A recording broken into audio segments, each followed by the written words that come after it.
So Dave, I'm gonna let you start this one off, all right? Because I was sitting back and I was like, you know what? I picked OKC in the beginning of the year. And I'm like, did anybody else? You know what? They picked OKC in the beginning of the year. And not only they picked OKC in the beginning of the year, I couldn't be you. They won a bet. We had a bet for the NBA playoffs. Y'all know me. If I would have won a bet, I would have had a prop or something and talk the show. I've been talking trash, but they more humble. He sent back. He ain't saying nothing. I'm gonna say it for him. We had a TK, shout out to TK Sweets. We had a TK Sweet bet for the NBA playoffs, and it came down to Dave and Tomo. Sadly, I wasn't in the running. They actually threw me back in. I still was in the running. I feel like Dave was kind of cheating though. He every time I pick OKC. Come on. but shout out to Dave for winning the TK Sweets bet. Me and Tomo owe him TK Sweets because he picked OKC to win. So Dave, let's talk about let's react to OKC Thunder winning the championship. I mean, Joe, this is what we expected, right? We expected them to get all the way to the finals and win it. Now, we didn't expect the opponent. We thought the opponent would be the Boston Celtics. We'll be talking about them a little later. But we saw what happened. It's very unfortunate what happened to Tyrese Halliburton in the first quarter. He tore his Achilles, unfortunately. That's what comes with having calf injuries. But the best team all season long was the Oklahoma City Thunder. And rightfully so. They went to the finals and won the NBA championship. SGA had one of the best seasons for a guard that we've seen in a very long time. Won the regular season MVP, all NBA first team, won the Western Conference Finals MVP, and won the Finals MVP, scoring title. Like, he had one of the best seasons of a guard since Jordan. And we know there's a lot of guards that won MVP after Jordan, but no one has done the same exact thing Jordan did in one season like SGA has done. You can look at Kobe, you can look at Steph, you can look at Allen Iverson. We can name a lot of guards that won the MVP. They didn't do what SGA just did this year. This is not to say that SGA is the best guard since Jordan. That's not what I'm saying. So don't take what I'm saying out of context. What I'm saying is this season for a guard is probably the second best season of a guard since Jordan. Because you can't name another guard that did exactly the same exact thing. And then we heard that there was a lot of stuff talking about SGA's free throw merchant thing. We'll talk about that when we talk about SGA by himself. But this Oklahoma City team was the best defensive team all year long. Yeah. They were one of the best offensive teams while not being one of the best three-point shooting teams in the league. I think they were the second worst three-point shooting team in all of the NBA this year. But they still did enough to be able to get to the NBA Finals and win it all. They had the number 1 point differential in the NBA. Mm-hmm. I think they had maybe 25 double-digit blowout wins this season, which is more than anybody else. They had the best turnover differential in NBA history also this year because we saw what they were able to do against the Pacers in game one. Even though they lost that game, they created 25 turnovers in game one of the NBA Finals. This shows you how deep of a defensive team that this team is. So this was a phenomenal season by them. And they really only made two moves this season, the off season before. They went and got Isaiah Hartenstein and Alex Caruso. That was pretty much it. Everyone else was already still there. Wiggins was Isaiah. Isaiah Wiggins was already there.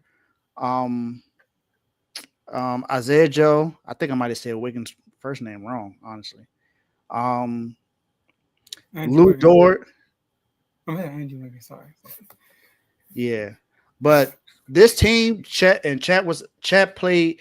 Even though Chet didn't play well offensively, he was still pretty good defensively in this series. He ended up with 7 blocks in Game 7, which is the most blocks in the finals game. So this team was very well deserving of winning it all this year. They had a pretty good road to the NBA Finals this year. It was similar to, I won't say similar, because I think the Mavericks probably had a tougher road to the finals last year. But if you look at what they did this year went up against the Memphis Grizzlies, beat them in 4. Then played Denver, had to go 7 in order to beat Denver, and that was the series that proved that they could win the NBA title. Then they go and smoke the Minnesota Timberwolves in 5, and then they played the Pacers, and it took them 7 games, but they won it, man. I mean, they made all the plays that they needed to make. Made free throws when they needed to, even though at times it cost them by the missing free throws. You know, they had timely shots. Jalen Williams had that 40-point game in game 5 to put them up 3-2. So this was a phenomenal year for OKC. Mm-hmm. And this, I think there was a question that was asked about if they're one of the all-time teams ever to play. Mm-hmm. Some people hesitate, but I think that's a good argument. I think that's a good thing to say that they're probably one of the all-time teams in the NBA to win the title, because they were an all-time defensive team, but they were also a really great offensive team, and they didn't do it in the fashion that most teams do nowadays. They weren't a heavy three-point shooting team. They did it by mid-range and put points in the paint and fast break from turnovers. So this was a phenomenal season by the best team that we've seen all year long, the NBA champion Oklahoma City Thunder. So congratulations on winning your very first title, and they possibly have a team that can compete for years to come. Mm-hmm. Mm-hmm. Dave, shout out to the OKC Thunder. 100% deserved this victory. I know Tyrese Halliburton got hurt. We're going to talk about that, but I think we both felt like they were going to win this game, no matter who played. Mm-hmm. But OKC was a great team this year. They are champions. They deservedly so. They had the best player of the year. So, but here's the thing. When you watch OKC, let's talk about the beginning of the year. Everybody kept saying going to the playoffs, Dave, they too young. They don't have the experience. They only had one playoff run together and it only went to the second round. And I remember I said, yo, they got SGA. SGA been around the block. SGA not just a superstar. He's been around the block. He was there with the Clippers when Kevin Durant said, I'm Kevin Durant. He was there. He was in OKC when Chris Paul went game 7 against the Houston Rockets in the bubble. Lou Dort was there also. He been around the block. They added Alex Caruso, who's an NBA champion. People forget about that. They also brought in Hartenstein, who got playoff experience too. So they were ready as far as experience-wise.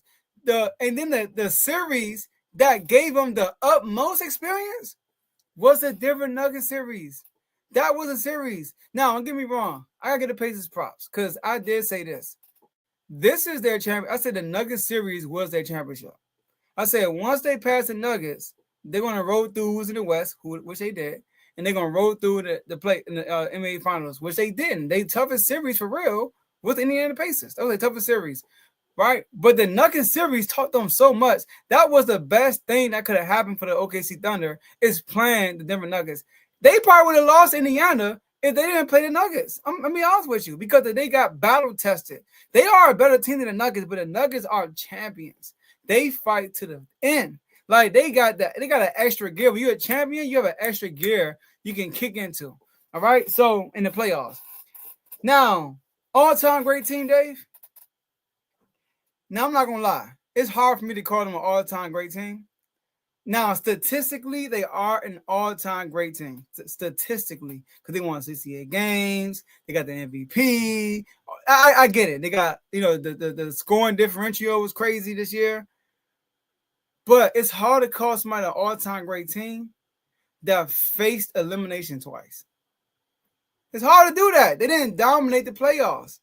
And no disrespect to the opponents, every team they played against, they're a better team. They were clearly the better team, in my opinion. Like, even the Nuggets series, they were clearly the better team. And in the Pacers, they were clearly better team, but they got pushed 7 games with both teams. So I want to say they are an all-time great team. Now, next year, Dave, I think out of all the teams we know, since the Warriors won a championship, there hasn't been a back-to-back champion.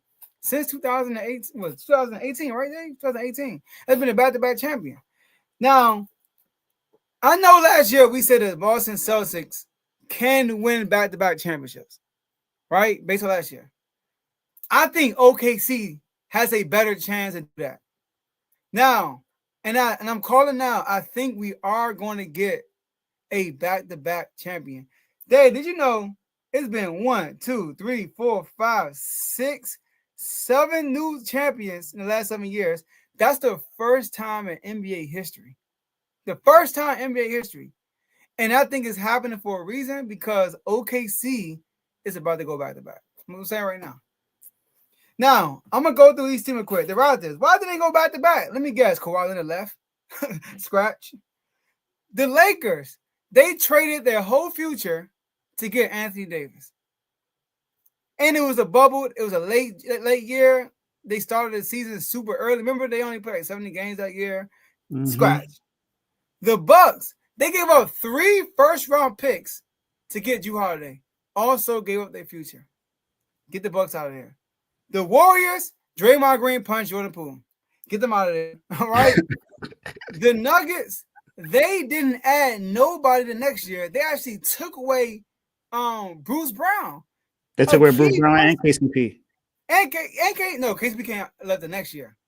He left the following year. He left last year. But Bruce Brown left. They subtracted. And then the Celtics, Teddy gonna be mad at me on this one. The difference between the Celtics and OKC has a bona fide superstar that you can count on a nightly basis. Jason Tatum, we know this year he kind of was better this year. But in the past, we know Jason Tatum, he a roller coaster in the playoffs. There's no way Jaylen Brown should win Finals MVP. OKC, I don't care what J-Dub do. SJ gonna do a little bit more. All right, like for the whole series. So one thing about OKC, they got a bona fide superstar who can get buckets when he wants to. And that's what you need. And he's a terrific passer while doing it. Another thing, Dave, the reason why defense win championships.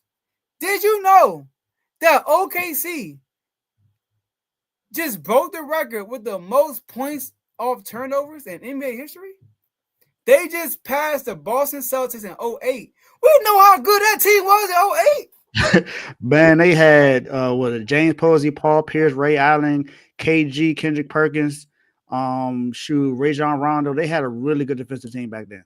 Yes. Really good team back then. And then people might say, "Oh, OKC played." No. That Boston team played against LeBron in 7 games.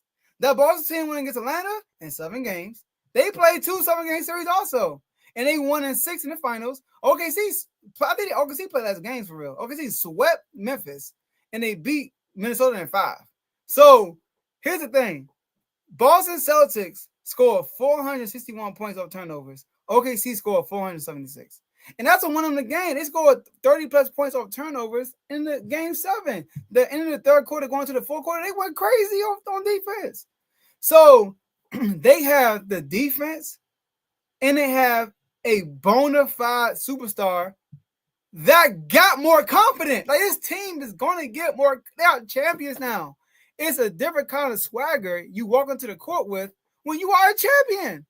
So that extra gear we talked about Denver got, OKC is going to have that extra gear now. So this is crazy. And they didn't even shoot well from 3. So I think that I don't think they're an all-time great team, but I think next year, Dave, they can stamp being an all-time great team. This is a potential dynasty we're watching. They got the best GM probably in the league. And I think that's without question that they got the best GM in the league. I think they still got what's the name? Oh, they still, bruh. Forget all that. Forget that. I know you can bring on Nikola Topic, who didn't even play. He's an NBA champion now because he's on the roster. And Chat ain't played the whole season yet. Bruh, they got 4 first-round picks this year. And they got, I think it's a total of 14 over the next 4 or 5 years. Come on, Joe. This guy, right? Yes. This guy, Sam Presti. Yeah, bro. Hats off to him, man. Hats off to him. He built 2 teams in OKC that had opportunities to win a championship. One actually closed the deal. But don't forget what he did with the first big three that he had when he had Russ, James Harden, and Kevin Durant. He had Serge Ibaka on the team. Steven Adams was on the team. Nick Collison was there. Eric Maynard was the point guard on that team. They had a pretty good Tabo Cephalosha. They had a pretty good team during that time. And look, he pretty much built not the same exact thing, but he built it the same way he built that team. Reggie Jackson. Yes, man. It's just this guy. He is definitely, to me, the best GM in the game. Yeah, man. Because just 2 years ago, they weren't even in the play-in. 22 games they won, 24 games they won? Yes. Just 2 years ago, they only won 24 games. No. Look. The difference between, no, I'm not going to say that. Roseman. I would say this. If yours is saying I think Howie's the best GM in the league. But Howie does his thing differently, though. I feel like he moves a little differently than a lot of Presley John is homegrown. Well, so is Howie though. Howie got nice. Some of his is homegrown. He might be right, bro.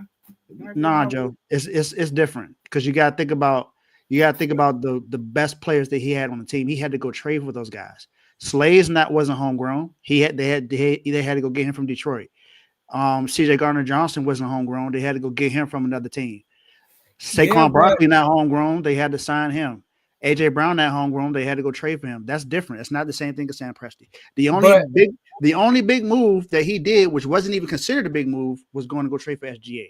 Everything else was different. Caruso, SGA, Hartenstein. Everything else was drafted. You right though. Sorry, Kev. Try to help you, bro. It's not the same thing. No. I'm over here. Woo. Great. Don't get me. Howie Roseman, the great GM, best GM in the NFL, but it's not the same. Yeah, I'm with you, man. I'm sweating like Jerry Jones watching his team play a contender right now. God, woo, it's hot over here. But let's go to the next topic, man. SGA, you know what, Dave? I'm gonna let you kick this one off too. All right. SGA just had a legendary season. And some people are comparing them to the greats, the MJs, the Kobes, the Wilt Chamberlains, the Magic Johnsons, the Larry Birds, right? They're comparing them to guys who had Kareem Abdul-Jabbar, who also had great seasons. So let's talk about SGA's legend.